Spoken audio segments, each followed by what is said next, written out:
Olá, bom dia, tudo bem? Aqui quem vos fala é o professor Alexandre Ramos, da Universidade de São Paulo, e essa é a aula de número 3 da disciplina de Cálculo 2, ministrada para os estudantes de Sistemas da Informação. E aqui hoje a gente vai discutir o teorema fundamental do cálculo.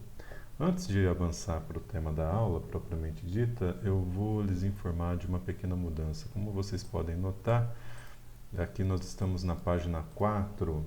O que eu fiz foi criar um documento chamado Notas de Aula de Cálculo 2, ainda está em fase inicial de construção, mas o nosso objetivo é que ele reúna todas as folhas resumo utilizadas em cada uma das aulas que a gente ministra. Então está aqui na primeira parte as primitivas, na segunda a integral definida, na terceira o teorema fundamental do cálculo, tá? Então com isso eu penso que a gente pode tornar mais fácil a vida de vocês, reunindo todo o material num documento só. Ainda estou pensando como vou fazer para incluir também códigos Python que a gente porventura venha a produzir, ou códigos Gnuplot que também venham a ser utilizados e produzidos para a construção, por exemplo, dos gráficos que a gente apresenta nessas folhas resumo, ou para a realização de alguns cálculos numéricos, como os que são feitos nessa aula de número 3. Bom, a aula de número 3, voltando ao tema da aula, vamos falar sobre o teorema fundamental do cálculo, e uma motivação para pensarmos sobre este teorema seria fazer a pergunta: existe uma operação inversa à derivação? Em matemática é muito comum nós termos operações que tenham inversas, né? Você tem, por exemplo, a função logaritmo, que é a inversa da função exponencial. Você tem o cálculo da inversa de uma matriz, que você usa, por exemplo, na solução de sistemas lineares, e assim sucessivamente. Então, a pergunta é: dada uma derivação, será que existe uma operação inversa à derivação? O teorema fundamental do cálculo demonstra que existe uma operação inversa à derivação. Essa operação é a integração. É por isso que o teorema fundamental do cálculo tem esse nome. E ele estabelece, então, que as operações de integração e derivação são complementares entre si, certo? Elas são processos inversos. Bom, vamos ao enunciado do teorema fundamental do cálculo. Aqui em toda essa folha resumo eu vou abreviar o teorema fundamental do cálculo por TFC.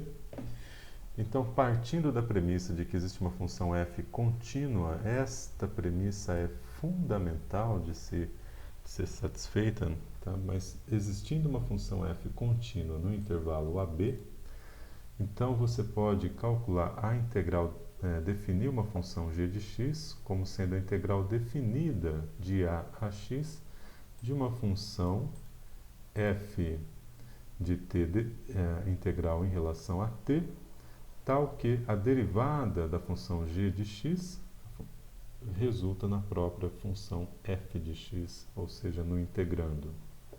E a segunda componente do teorema fundamental do cálculo é que a integral de a b da função f de x em relação a x é igual à primitiva da função do integrando efetuada no limite superior de integração b menos a primitiva do integrando efetuada no limite de integração inferior.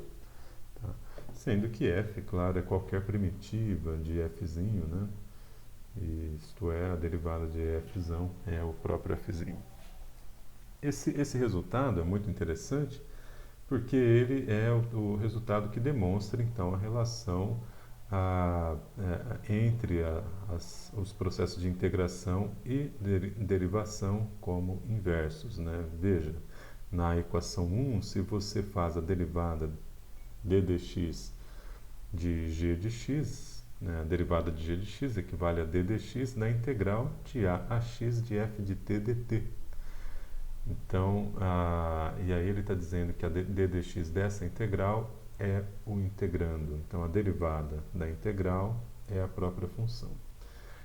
Já o item 2 indica que a integral da derivada de uma função é igual à função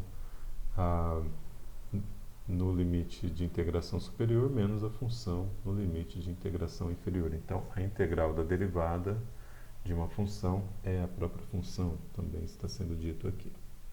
Note que como b aqui está sendo b seria um número, né? Um número dado, então este resultado vai ser um número propriamente dito. E aí, o que significa que você tem uma simplificação no processo de cálculo de integral quando comparada com o processo de Riemann. As notações do teorema fundamental do cálculo que a gente pode utilizar, além desta que a gente incluiu, né, que a integral de a, b de f de x dx é f de b menos f de a, você pode escrever também integral de a, b de f de x dx igual a f de x, a própria f de x, uma primitiva da função f' do integrando, com essa barra vertical, a indicando o limite inferior, b indicando o limite superior, e a realização dessa operação consiste em fazer f de b menos f de a.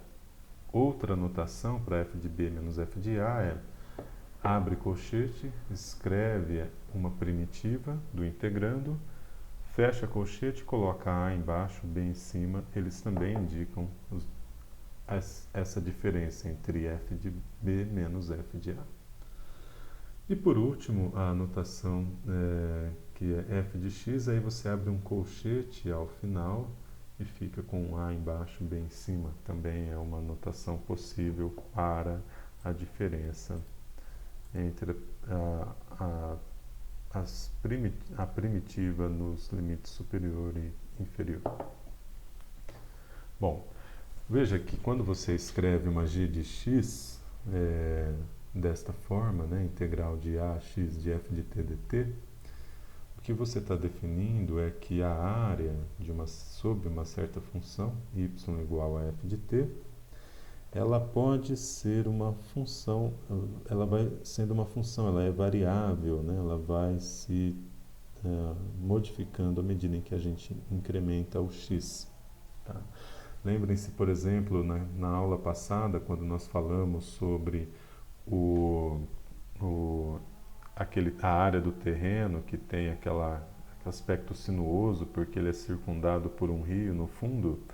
Então aqui, quando a gente está pensando em calcular aquela área, né, a gente poderia definir então que a área do terreno é igual a um g de x, onde x é a posição a partir de onde se mede a distância dessa fronteira para essa fronteira do terreno. Tá? Então, e aí a gente vai variando isso e vai alterando o valor da área como uma função de x até que chegue num valor b qualquer, que é um valor de real interesse.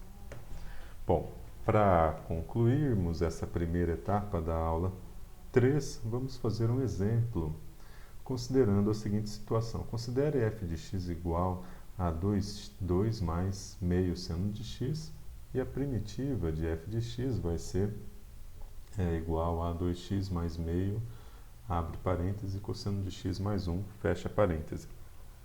Eu naturalmente recomendo que vocês verifiquem que f de x é primitiva de f de x aplicando a operação derivada nesta expressão. A pergunta do problema é: calcule a integral de 0 a 3π sobre 2 de f de x dx utilizando tanto a integral de Riemann quanto o teorema fundamental do cálculo. Bom, eu fiz um programa escrito em linguagem Python, né, chamado FR3, Teorema Fundamental do Cálculo, mantendo aquele padrão então de nomenclatura de programas segundo a aula. E aí nós implementamos os dois métodos de cálculo dessa integral. tanto pela soma de Riemann quanto pelo teorema fundamental do cálculo. Então, na soma de Riemann, a gente escreve a integral definida como sendo a partir de um limite da soma de Riemann, né? Aqui. Então, o limite, quando n tende a infinito, do somatório em i de 1 até n, fica escrito limite, quando n tende a infinito, do somatório em i de 1 a n, do nosso integrando efetuado num ponto xi, vezes um ΔX. Tá? O ΔX vai ser 3π sobre 2n, onde n é o número de partições do intervalo de integração. E o x índice i, a gente vai tomar o limite, o extremo à direita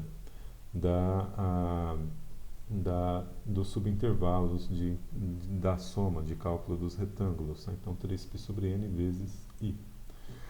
E no caso do teorema fundamental do cálculo, que nós escrevemos a integral, dizemos que ela é igual à diferença. Então, é a primitiva efetuada no limite superior de integração, 3π sobre 2, menos a primitiva efetuada no limite inferior de integração, 0. Isso aqui fica igual a primitiva, está escrita explicitamente aqui, então a gente simplesmente reescreve ela. Notem que eu ainda não efetuei nenhuma operação, nem multipliquei o 2 por 3π sobre 2, nem calculei o cosseno de 3π sobre 2 aqui.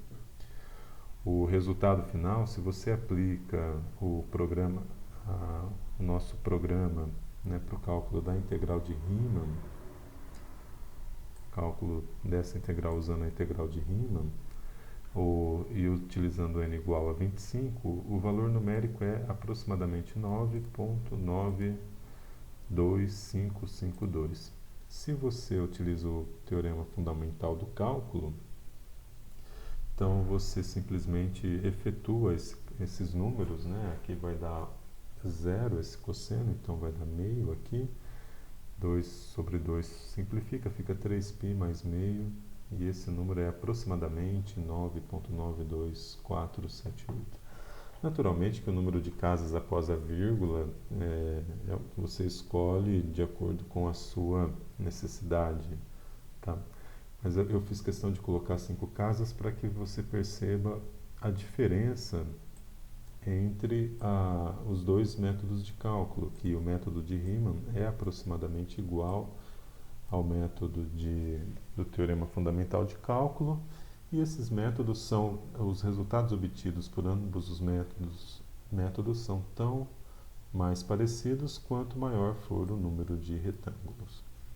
É importante e recomendável que vocês façam o cálculo, rodem o programa utilizando outros valores de n, tá? Aumentem o valor de n, suponha que você queira concordância entre o resultado baseado na integral de Riemann e no teorema fundamental, até, por exemplo, a 9ª casa após a vírgula. Suponha que você tem um equipamento de medida que tenha uma precisão de 9 casas após a vírgula, então você precisa de uma precisão grande. Então compare, por exemplo, o tempo de execução utilizando a integral de Riemann com o tempo de execução utilizando o teorema fundamental do cálculo, e veja o quão interessante é quando você pode utilizar essa maquinaria. O programa que a gente elaborou está aqui, tá? É um arquivo que vai ser subido para a página do curso, e ele tem o exemplo 1, né? A gente define um intervalo de integração de 0 a π sobre 2. Está aqui a efetuação da integração utilizando o método de Riemann.